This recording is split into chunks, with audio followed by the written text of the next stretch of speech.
Welcome to From the VC's Bookshelf, a podcast from TBR, the College System of Tennessee, the state's largest higher education system. In this series, we examine how we might re-envision the work we do and how we work together as we move into a post-pandemic world. Please join our host, Dr. Heidi Lemming, Vice Chancellor for Student Success, as she leads a live discussion with industry experts and leaders throughout our system. All right, we're happy to start this next podcast in our series focused on themes from the book Failing Forward in Student Affairs, Using Missteps to Guide Next Steps, edited by Lisa Endersby. The book is a compilation of personal stories from higher education practitioners. All of the stories have a common theme in that the authors open up about professional failures. The editor takes a new twist, however, as Endersby states the focus is on failure not as an action, but rather as an emotion, an identity, and a place where everyone seems to find themselves returning to over and over again. So in this series, I'm interviewing TBR faculty and administrators to add to the collection of stories found in the book. Interviewees are asked to reflect on how their missteps have defined themselves and became teachable moments. So with that purpose in mind, I'm inviting everyone to fall forward with us today as I talk to Pam Bigham. She is our 2023 TBR Advisor of the Year Award recipient, and she has worked in higher education for over 30 years and has earned a reputation as an advocate for students every step of the way from onboarding to commencement. So I'm sure you're going to have some good stories to share with us today with 30 years in working in higher education. Pam currently serves as the Student Services Coordinator at TCAT Dickson. But she has previously worked at TCAT Paris as well, and she's frequently tapped to serve on system-level working groups to improve processes and procedures for our colleges, students, faculty, and staff. One of the most impactful statements in the nomination packet for Pam to receive this award was an example of how she worked to support a student. And I know she's probably tired of hearing this example, but I think it's really impactful. So I want to share this with our listeners today. The reflection on that moment, and this is from the student, I recently had a struggle outside of class affecting my school. I have suffered with being an alcoholic and an addict and had been sober for some time.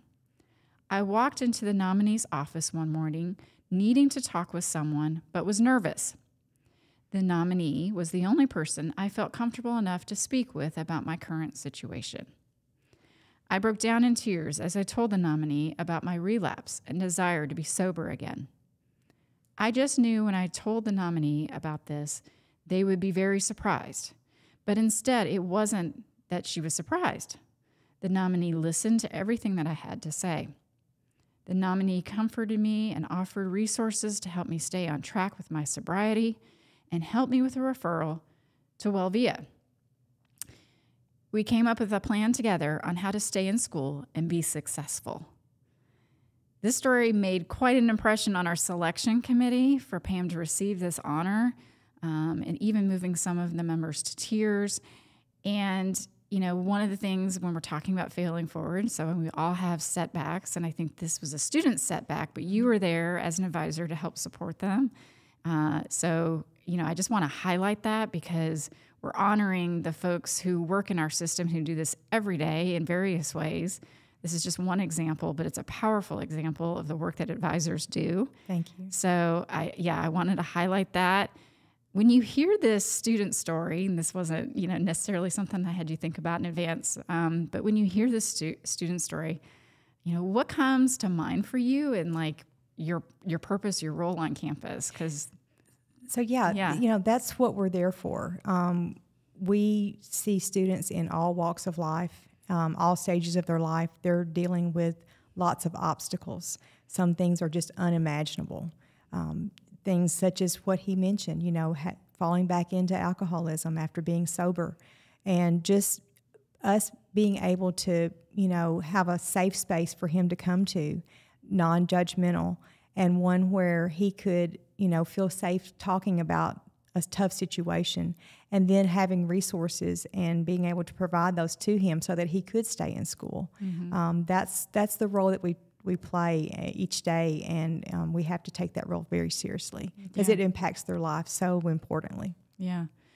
So as you think about your years of service in higher education, in this situation, were you leaning into kind of thinking about how you maybe have dealt with similar things, or is it just, I don't know, something internal, some compassion piece? I guess, help the listener understand, like, is this just something that everyone's going to have? I don't think so. I mean, part of that is just being compassionate and having an active listening ear. But it also goes back to the qualifications for that is being intrusive and having intrusive advising, which incorporates getting to know the students from the very beginning when they first walk in the door, and just being able to, develop a connection with them so that they do feel comfortable. I know he said, I was trying to think of someone that I could talk to, and you were the only one because you had been so kind to me in the past. And so I came to you because I knew that I could trust you. And it's because we had developed that relationship from the very beginning when he first walked in the door, and just us developing that relationship and, him feeling comfortable to come talk to me. Did that change over time for you as a professional? Is that something that you've just kind of learned along the way? I think, it is something that you've learned, but I've always had that compassion side, and just wanting to help everyone, just help students and help them be successful. And I see the hard road that they have to take, and what they have to give up and sacrifice to be there and be in school. And we want to do all we can to help them. And I feel like, we evolve with that. Yeah. So, certainly one of the themes from this book is the idea of transparency. So I appreciate you kind of spending some time with me today to kind of reflect on your career path and just personally, any setbacks that you might have faced. So again, thank you for that. Sure. One of the major pieces of telling a story about personal failure is understanding the background of the person who's sharing that story. So I've just shared with our listeners your professional role as an advisor and being recognized for that this year. But can you describe yourself to our listeners, maybe give them a little bit more understanding of who you are? Sure. First of all, thank you for inviting me to do the podcast today. Yeah. One of the main things that I think is not on a resume that you would want to know about me is how strongly I feel about my family. Very family-oriented. I am a daughter to two parents that were very loving and supportive of me, and I'm also a mom to a wonderful son and daughter-in-law, and my fur baby, Hank, who's a cockapoo. And we enjoy going to the beach and going on cruises, and the beach is my happy place. And so we like doing anything outdoors, going to SC soccer and Titans and all of that fun stuff outdoors. Yeah. I also I like to create designs. I have a T-shirt and craft business on the side, so I enjoy doing that. But as I was thinking about and reflecting on who or what influenced me to be who I am today, the resounding answer are my parents. I'm a first-generation college student, but they taught me things that college couldn't teach. Things like what it means to be a hard worker and dependable. They definitely instilled in me my strong work ethic and my Christian values. They also taught me how to do it right or don't do it at all, and give 100% all the time. And so with that, they wanted me to have more. They wanted me to have a better life, and so they sacrificed unselfishly for me to have that better life. And I feel like because of them being a role model to me and projecting that is what makes me want to pay it forward. And that's where I thrive in my career with the students, because I'm wanting to work with those students. I'm wanting to be their advocate and empower them, and like I said, give them the resources and the guidance that they need to be successful. We've got to take seriously the role that we play in their lives, and I think the most important day to me is graduation day, because I get the honor of calling out their name, and I see them start walking across the stage with this great big smile on their face. And I know what it took for them to get there. And so that's something worth celebrating. Yeah, that's great. I love how you're reflecting back on just how your background now influences your profession. So, one of the things that, again, we want to spend a little bit of time with talking on this particular series is the idea of personal failure. So before we do that, I think it's always really important for whoever I'm interviewing to define that word for us, because it means different things, different people. So how do you define failure? So definitely failure has changed for me over time, and it's evolved. When we're a child, we're thinking about, I can't fail that test or that assignment, or I don't want to disappoint my parents. But I think as we get older and we start growing and maturing, examples of failure definitely change for us. I know for me, there's examples like you didn't get the job that you applied for. I've had that happen. You didn't make the team, that you tried out for. You had a failed marriage. I've had that too. We've continually making the same mistakes over and over and not learning from them. I feel like we live in a winning is everything society, and we often read too much into our failures. It helps determine our sense of self-worth and self-acceptance and self-esteem. And many times the expectations that we fail to meet are our own. I feel like I put a lot of pressure on myself, and I feel that applies to me as well. And we make the feelings of success contingent upon the outcome. Instead of just thinking about how proud we are that we tried, put forth that effort, and even though it didn't work out, we still gave it our all. So to me, like I said, failure just is part of life, but it's definitely something that evolves. Yeah. So now as you're working with students, how do you explain that to them? So for them, I tell them, there's a difference between failing and failure.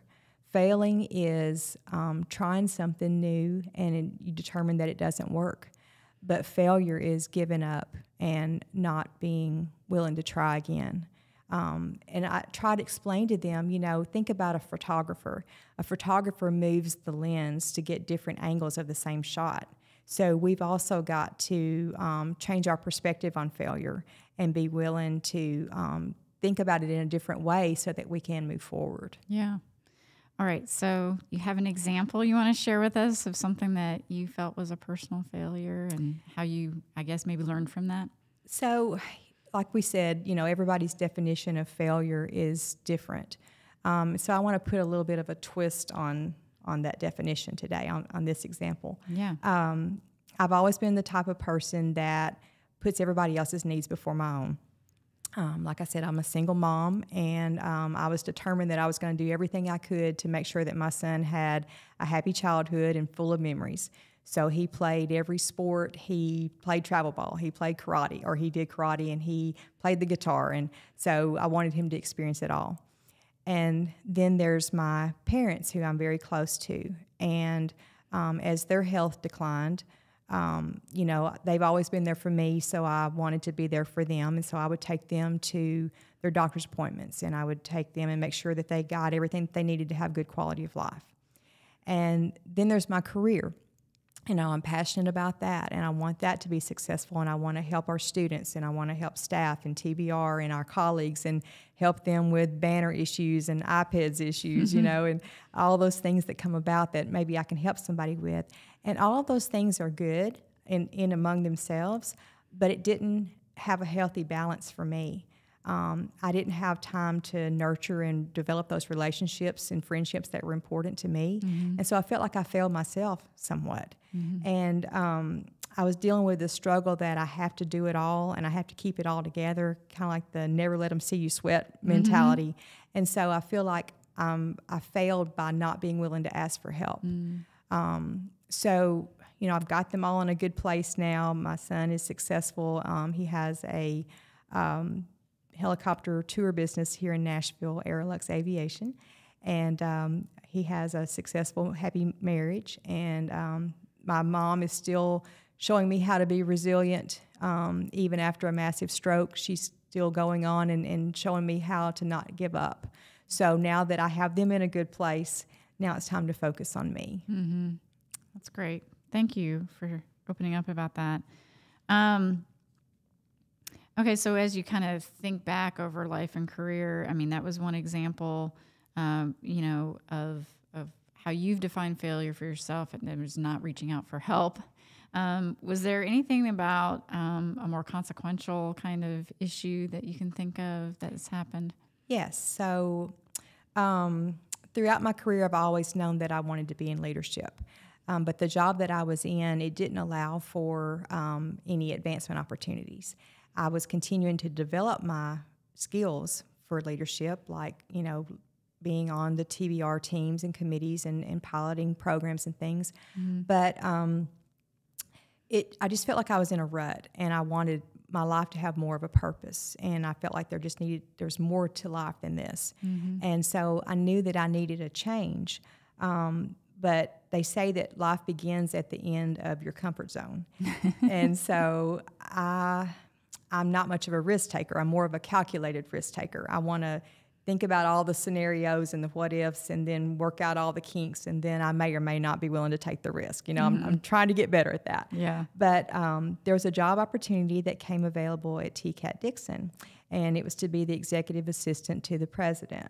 And my son and his wife was working in Nashville, and I knew I wanted to be closer to them.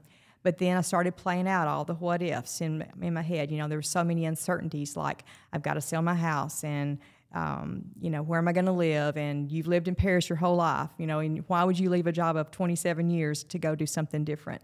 But then I remembered, don't be afraid of failing, be afraid of not living. Mm-hmm. So I went for the interview, and it went really well. And I then started getting excited about the possibility of maybe a new career and a new town and new friends, making new friends. And so I got the call from Dr. Summers, and she said, although you've interviewed really well, and I wish I had another position because I really want you on my team, mm-hmm. we've offered the job to someone else. Mm. And so I was very disappointed and felt like I had failed. Mm-hmm. And so I started thinking about what could I have done differently, what difference could I have made to have gotten this job. And that's the positive part of failure, is that we get to reflect on what we could strengthen so that maybe we could have a better outcome. And then you have to be willing to take that chance and try again. Mm-hmm. So about 4 months later, I got that opportunity. And I saw another job posting for TCAT Dickson that was student services coordinator. Mm-hmm. So I'm looking at the responsibilities, and I'm like, wow, I've been doing this for 27 years. I'm going to apply. And so once again, I got the interview, and it went well. And then I get another call from Dr. Summers, but this time she said I got the job. Mm-hmm. So I was very excited about that. And she's been a wonderful mentor to me, and she is her belief in me is part of the fuel for my success. Yeah. But experiencing the pain, it was hard of that first failure of not getting that job. But without it, I would have missed out on the benefit of getting the job that was really right for me, and all of the success that it's provided. I'm here representing TBR as Advisor of the Year, yeah. and I'm here doing my first podcast. So, life is good. Yeah. Well, it's almost like a bit of serendipity, it right? Is. And that was something that I always like to point out to folks when I'm talking about failure, is sometimes it seems like a failure at that moment, but later on down the road, how things work out, you're like, no, this was really kind of meant to be. It was, because I was so much more ready for this job, and it was more in my responsibilities that I've been used to mm-hmm. than the other one would have been. And so I'm much happier being in this role. Yeah. That's the way we fall forward and fail forward, is by taking that chance and taking that failure and turning it into something positive. Yeah. So how do your setbacks translate into what you tell your students, just in general? Well, we have students in all walks of life. We have high school students that come in, and they don't know what they want to do with their life, mm-hmm. and we have to try to guide them through that. And then we have maybe older adults that, they may have lost their job during the pandemic, and they are looking for a new career to have a sustainable career for their family and provide for them. And then we have other students that, they're so anxious they don't even want to come in the door and ask for help. Mm-hmm. And then we have those that maybe are academically challenged and they're looking for options because they can't make it in the classroom. And so that's when we just try to tell them, that you've got to keep going, you've got to keep trying and not give up, and we're here to help you, and we're going to provide those resources for you, and just be there to support them and be their biggest cheerleader as they're going through it. Yeah. Oh, that's so good. So, again, kind of getting to the end of our podcast here, but would love to have you think about, what final words of wisdom you might have to share with our listeners, particularly around this idea of failing forward and your life experiences and personal and professional. Yeah. So, some pointers that I want to give to those that, are students or anyone that's failed is that you've got to be willing to put away that self-doubt and be willing to try again. And you've first of all got to define what success is to you. It's different for everyone. And until you know what that is for you, then you're not going to be able to set the goals that you need to reach that success. And then, of course, just be resilient in the face of failure. And it's not about how hard you get hit, but it's how hard you get hit and you keep moving forward. And that's the part of failure that we've got to be willing to keep trying. And just don't let the failure define you. Failure is not usually the end of something, but the beginning of something new and hopefully better. I heard one time that failure is the success in progress. You may have had a mess, but now you have a message. You have wandered, but now you have wisdom. You may have experienced pain, but now you found a purpose. And so, failure's a part of life. We're going to have to experience that. But instead of focusing on the failures, how about if we focus on the strengths that we want to be remembered for? Things like honesty and forgiveness and bravery and dependability and perseverance. These are the things that really matter. And just always remember that it's okay to love yourself and still be a work in progress. Yeah. Oh, what a beautiful way to end the podcast today. Thank you so much, Pam, for taking time to talk with me. I enjoyed it. And congratulations again on being our 2023 Advisor of the Year. Thank you. I'm very honored. Thank you for listening to this edition of From the VC's Bookshelf, brought to you by TBR, the College System of Tennessee, powering the state's economy and changing the lives of thousands of graduates, starting successful careers each year. To learn more about upcoming book selections or to register to attend discussions live, visit tbr.edu/bookshelf.